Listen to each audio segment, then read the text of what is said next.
The వో of God. ఈ video చివరి వరకు చూడండి. దేవుని ఆశీర్వాదాలు పొందండి. దేవుని నామములో మీకు నా హృదయపూర్వక వందనములు. మిమ్మల్ని మీ కుటుంబమును దేవుడు బహుగా ఆశీర్వదించునుగాక. ఈరోజు మీ రాకపోకలి యందు మీరు చేసే ప్రతి పనిలోనూ దేవుడు మీకు తోడుగా ఉండునుగాక. మీరు ఊహించిన అద్భుతాలు, ఆశ్చర్యకార్యాలు ఈరోజు మీ దేవుడు మీ జీవితంలో చేయునుగాక.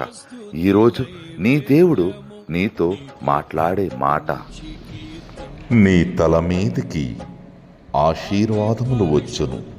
సామెతలు 10వ అధ్యాయం 6వ వచనం. Blessings are on the head. Proverbs chapter 10 verses 6. అతి పరిశుద్ధుడా స్తుతి నైవేద్యము నీకే అర్పించి కీర్తింతును. అతి పరిశుద్ధుడా స్తుతి నైవేద్యము